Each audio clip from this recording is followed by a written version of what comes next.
As you know, flexible packaging is sort of gaining ground across all product applications, and what is very critical besides the design factor is in terms of able to understand the product and the package, in terms of how good the design factor is for the the package, and I would like to cover that. Basically, there are two phases of product definition that we normally do during designing a packaging. One is we initially ask the brand owners these questions in terms of what is the pack sizes, what sort of a pack format they would like, what are the active ingredients in the product, what sort of an expected shelf life they would need, what would be the critical barrier requirements, product migration characteristics, oxidation behaviors, and sensitivity to light, because certain products are critical to light, and those have to be factored in designing the package. These are very, very relevant and very, very important questions, because normally what happens is that since flexible packaging is let's say aimed at mass let's say consumption, if you don't look at any one of these important parameters, you might end up in a product which is not let's say effectively delivering the product to the consumer, and you might have consumers who are absolutely not let's say they are not happy or satisfied with the product. From the physical and the functional perspective, we design the laminate structure, factoring all those 7-8 points which I just mentioned. Then we also look at the functional properties in terms of what sort of an interlayer bond strength does the product need for the kind of shelf life that is expected, what sort of a seal strength would require depending on the pack size, because what you need as a seal strength for a portion pack is not good enough for a bulk packaging. So different packages have different let's say functional performance. So depending on the pack size, we go ahead and determine the seal strengths. Then there are machines which are today, like just now what Bob's explained to us, that from about 30,000 boxes an hour to about 100,000. Similar situation also exists in the flexible packaging world, where we have machines which are biscuits which used to be packed about 50-60 packets a minute are today packed at about 250 packets a minute. So the requirement of coefficient of friction, very smooth let's say machinability in the high speed FFS lines are very critical. So coefficient of friction is very critical. Tensile and elongation properties, these are very, very important, because there are sufficient let's say places where the package could get elongated, and thereby you could have probably a pack which is not looking good in the marketplace, or you could even have because of poor design of tensile strengths, you could have a pack which is already damaged when you receive it in your hand. We also do drop test characteristics in terms of designing what would be the modalities of from the customer's factory to the the retail shelf and the consumer, in terms of what are the various risks that the pack goes through, and design the drop test criteria, and the laminate is basically designed based on that. And very important with the high speed machines are the seal initiation temperature and hot tag properties, with which we are able to determine cost effective packaging.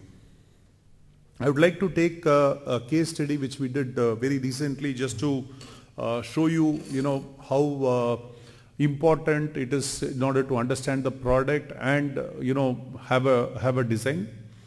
The background was that there was a wet tissues which was basically used for for babies, infants, and the package was delaminating in the market within 3 months of manufacturing.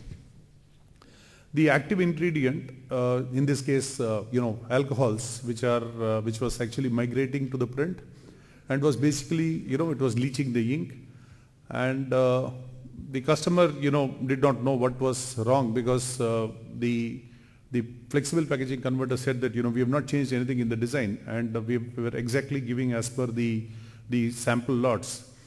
And but the customer suspected that something is wrong, and probably, because of which the product is having a problem in the market. And the laminate is actually a die cut inline, in order that, you put a stick on, on the pack, where you use the sticker to remove the product and reclose it. So it gives you the reclosability option. So that is, inline it is done. And the packs are stored in ambient temperature. And, the product contains about 95% water, because it has to remain very wet. And it is basically, stored in, let's say, pharmacies, and in, it's more a modern trade and high-end, market product. What we did was, when we initially got the problem, we used, what we call a microtome. Microtome is basically, we basically take a cross-section of the laminate to find out whether the layer thicknesses are perfectly, as per the specification. So here on the left and the right, you see two images. The one on the left is the problematic one, where the laminate structure was sort of deviated, and on the one on the right was what was the original. This thing, the customer had both the samples, so we could do the evaluation, and we could tell him that, listen, the layer thicknesses have sort of got modified, and because of which you have a problem here.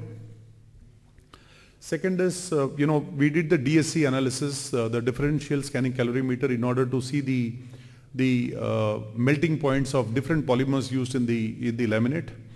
And basically, with this analysis, we could come out and determine that there is a difference in what was the initial melting point and what was the final melting point. And we could say that, we could say with proof and evidence that this is something which is completely, different than what we actually thought of. Then what we did was, after having known that these are the problems that the customer faced, we said that let's first, understand and determine what should be the testing protocols for a packaging development that we need to do with them. So what we decided is these, testing parameters. It took us almost 4 months in order to determine, let's say the application protocol, the validation protocol. But we did a freeze thaw for 1 month. We did a weight loss at 50 degrees because it had contained a huge amount of water. So weight loss was very, very critical. We did light fastness test because we did not want that anything that could, change with, either with ambient UV or with, the in-store lighting. We did the environmental stress crack resistance in order to see that the polymers were, behaving absolutely normal with so much of water content inside. And then we did the, monitoring of, the weight loss as well as the product behavior in terms of whether it was delaminating or not at 5 degrees Celsius, 25 degrees Celsius and 40 degrees Celsius. What we did was that we also did it in different humidity in order to actually, replicate what was the actual situation in the market. So as part of design consideration, we used a special polyester, which, basically was different from the normal ones that we would use because of the chemical chemical content of the product. We also, chose certain adhesives which were, heat and chemical resistant. We also had some, new formulation of ink in which there was a cross-linking with the ink, which we could make sure that there was no leaching effect that could happen if in case there was any product migration that happened. We also did a poly formulation to ensure that since the product contained 95% of water, we said that WVTR is very critical. So, the old laminate was, having a WVTR of 7 grams. We said that let's increase the WVTR in the polymer. So we, blended the different polymers in order to get a low WVTR.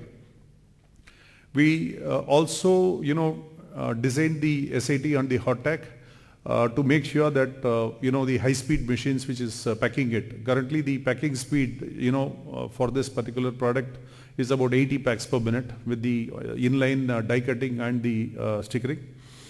And we said that let's do the testing to confirm that, the performance over 3 months is completely done, and, what exactly is the, because of, the sensitivity of the product, the customer has started importing. And we said that, at the end of this particular exercise, we could, develop a laminate which was, as per our testing condition, proved that everything was perfectly all right, and we could give them a product which was comparable, and the product, performance was absolutely, as per the customer's requirement.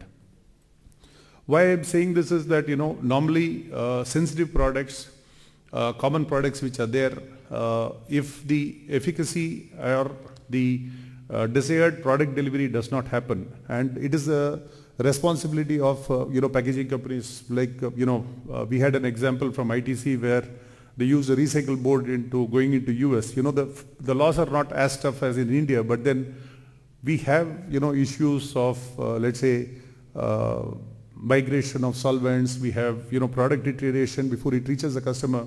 What it all leads to is a bad consumer, saying that I have not got the right product, even though I have chosen a good brand. So it's very important, for us in order to know what are the product characteristics that is required, and make sure that those are done so that the consumer finally gets the right quality of the product when he consumes it. Thank you very much.